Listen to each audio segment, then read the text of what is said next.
There's a predator in the room with you right now. It is not on your screens. It is not the algorithm fighting against your position. It is not the banks or the hedge funds in New York or London.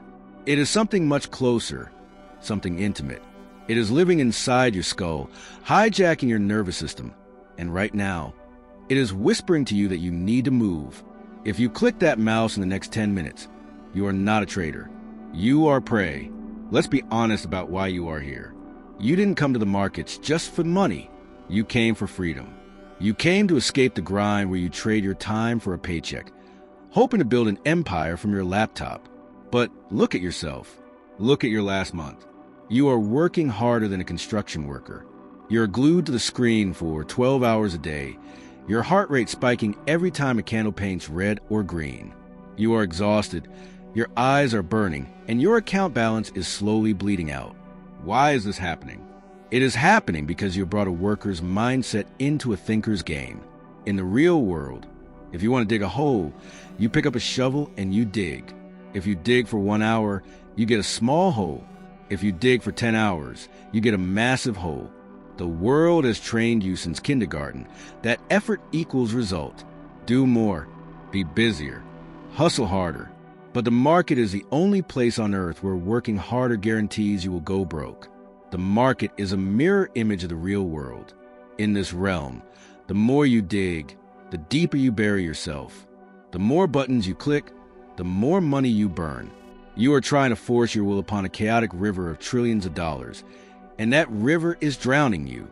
There is a secret society of the top 1%, the elite operators who pull millions out of this chaos. Do you know what they're doing while you are frantically drawing lines and switching time frames? They are doing absolutely nothing. They are waiting, and that silence is the loudest sound in the world. To understand why you lose, we have to look at the hardware you were born with. Your brain is not designed for the stock market. Your brain is designed for the African savanna 100,000 years ago. Imagine your ancestor walking through tall grass. Suddenly, a bush rustles. Is it a lion? Is it a snake? If he stands still and analyzes the data, he gets eaten. If he runs immediately, taking action without thought, he survives. Evolution bred a very specific trait into your DNA, which dictates that action feels safe, while inactivity feels dangerous. Fast forward to today. You are sitting at your desk. You see the price of gold or Bitcoin spike upwards. That ancient part of your brain, the lizard brain, screams at you that the food is running away. It tells you to chase it, that if you don't move now, you will starve. So you click buy. You didn't wait for the candle to close. You didn't check your risk-to-reward ratio. You acted on instinct.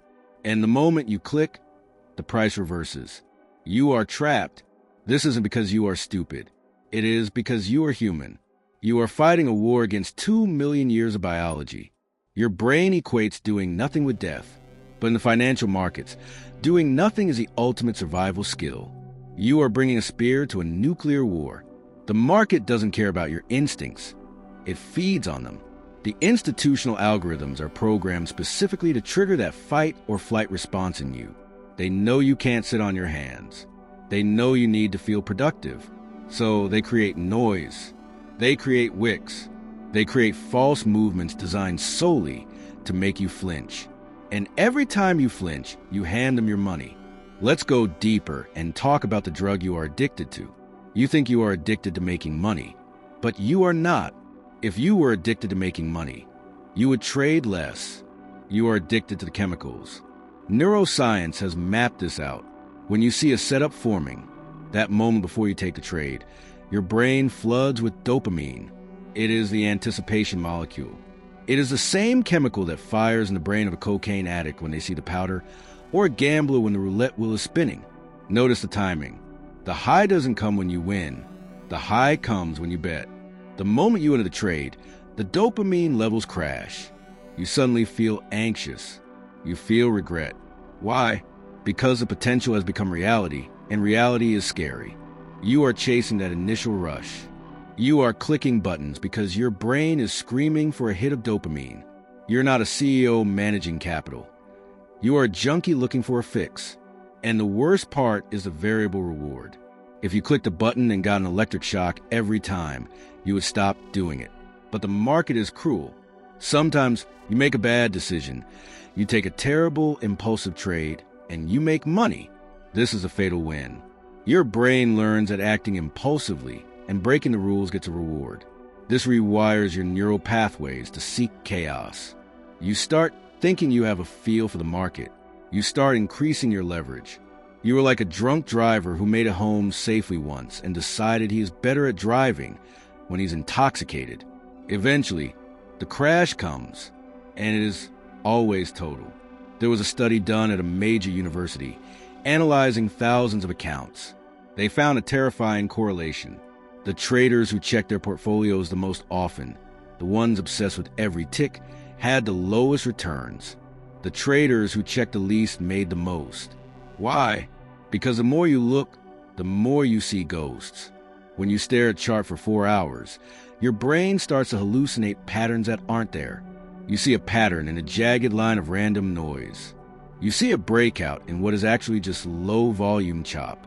This is the psychological phenomenon of pareidolia, the tendency to see meaningful images in random data, like seeing a face on the moon. The market is 90% noise and 10% signal. The impatient trader tries to trade the noise. He tries to predict every ripple in the ocean. The patient trader waits for the tide. I want you to visualize a sniper. A sniper in the military does not run around the battlefield, firing his weapon at everything that moves. He lays in the mud for days. He slows his breathing. He controls his heart rate. He waits for the wind to die down. He waits for the target to step into the crosshairs. He takes one shot.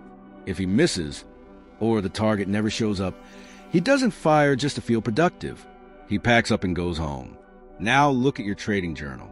Are you a sniper, or are you a soldier running blindfolded, spinning in circles and screaming? Every time you take a low-quality trade, you are dulling your edge. You are exhausting your mental capital. You are paying the market a boredom tax. We must confront the monster under the bed known as FOMO, or the fear of missing out. It sounds like a joke, like a hashtag teenagers use. But in trading, it is a financial death sentence. Psychologically, humans feel the pain of loss twice as intensely as the pleasure of gain.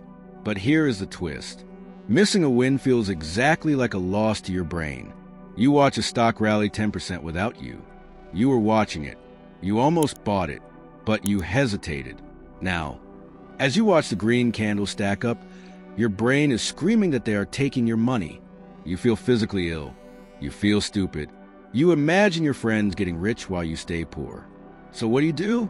You chase. You buy at the top. You jump onto a moving train because you can't stand to be left on the platform. And that is exactly when the train derails. The market is designed to induce this pain. It moves fast to make you chase. It pauses to make you doubt. The elite trader has hacked this response. He has realized profound truth that there is always another train. The market will be here tomorrow. It will be here in 10 years. It will be here when you are dead. There is an infinite supply of opportunities. Chasing this one specific trade is like crying because you miss one wave at the beach. The ocean is full of waves. When you let a trade go, when you sit on your hands and watch a rocket ship take off without you and you feel nothing, that is the moment you become professional. We need to talk about control. You are likely a high achiever. You are used to controlling your environment. You study, you practice, you work, you succeed. But you cannot control the market. You cannot control the news. You cannot control the central banks. You cannot control the volume. The only thing you control is you. The amateur tries to predict the future. He guesses. He gambles. The professional controls his behavior. He decides that if the price hits a certain level and shows a certain reaction, he will risk a calculated percentage of his capital. See the difference? One is trying to command the ocean. The other is building a surfboard. Impatience is simply a lack of acceptance. You are impatient because you want the market to give you money now. You are demanding a salary from a random number generator. You need to flip the script. You are not paid to trade. You are paid to wait. Think of yourself as a hunter. A hunter is not paid for walking the woods. He is paid for the kill, the walking, The waiting, the silence, that is a work. The shot takes 1 second. If you are clicking buttons for 3 hours a day, you are overworking. You are trying to force the kill. Here is a radical concept. Most of your time in front of the charts should be boring. If you are having fun, you are probably losing money. If your heart is racing, you are gambling. Real trading is as exciting as watching paint dry. It is methodical. It is dry. It is routine. The excitement comes from the freedom the money buys you, not from the act of trading itself. So, how do we fix this? How do we kill the addict inside you and birth a professional? We have to implement circuit breakers. After you close a trade, whether you win or lose, you are mentally compromised. If you won, you are arrogant and high on dopamine. If you lost, you are angry and seeking revenge. You are legally drunk on chemicals. You must step away. Physically leave the room. Reset the brain. Do not let one trade bleed into the next. Treat your attention and decision-making capacity like a limited resource. Imagine you have a limited amount of decision fuel every day. Every time you make a decision, the tank empties. If you waste your fuel analyzing garbage setups, you will be running on fumes when the perfect setup appears.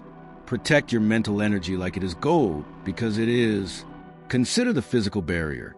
This sounds simple, but it works. When you're analyzing the chart, push your keyboard and mouse out of reach. Lean back in your chair. Force yourself to physically lean forward and reach out to take a trade. That split second of physical effort gives your logic center a chance to override the lizard brain. Start tracking the trades you didn't take. Write down when you saw a spike and wanted to buy, but waited because it hit resistance. At the end of the month, calculate how much money you saved by not taking bad trades. You will realize that your patience made you more money than your activity. We always talk about compound interest in finance. But what about the compound interest of discipline? Every time you resist the urge to overtrade, you are doing a rep in the mental gym. You are getting stronger. Every time you succumb to the urge, you are weakening your will. It is not just about the money you lost on that one impulsive trade. It is about the damage you did to your psyche. You taught yourself that you cannot be trusted. You eroded your own confidence.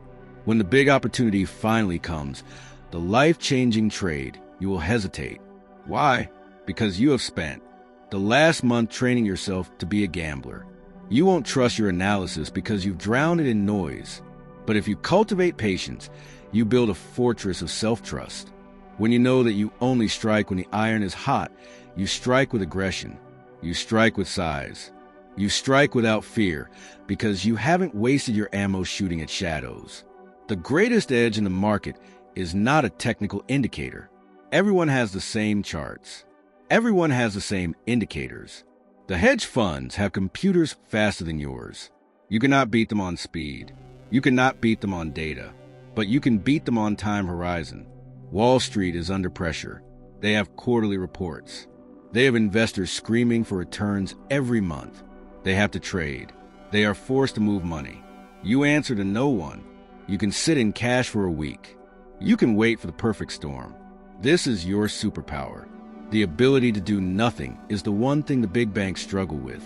Do not throw away your only advantage. Let's zoom out. This journey you are on is not about candles and pips. It is a spiritual journey. The market is the ultimate revealer of character. It will find your weakest point and it will hammer it until you break or until you change. If you are greedy, the market will slaughter you. If you are impatient, the market will drain you slowly. If you are arrogant, the market will humble you. The chart is a mirror. When you look at it, you are seeing a reflection of your own internal chaos. If you want to stabilize your profit and loss, you must stabilize your mind. You have to reach a state of detachment. This doesn't mean you don't care. It means you accept uncertainty. You accept that you don't know what will happen next, and you don't need to know to make money. You just need to execute your edge. Over and over. Like a robot doesn't get bored. A robot doesn't feel the fear of missing out. A robot doesn't need to make back losses. Be the machine. We are at the end now, and you have a choice. You can close this video and go back to your charts. You can go back to the dopamine loops. You can stare at the 1-minute time frame, hypnotized by the flashing lights, feeding the predator, slowly bleeding your account until there is nothing left but regret. Or you can choose the hard path, the quiet path, the path where you sit in silence, the path where you watch the market scream and dance, and you simply cross your arms and say, "Not yet." It is painful to wait. It is boring to wait. But that boredom is a feeling of money growing. The next time you feel that urge, that itch in your fingers to click the button, stop. Take your hand off the mouse. Close your eyes. And realize that the most profitable trade you can make right now is to do absolutely nothing. The market is a transfer mechanism. It transfers money from the impatient to the patient. Which side of the transaction are you on? The predator is waiting. Don't let it eat.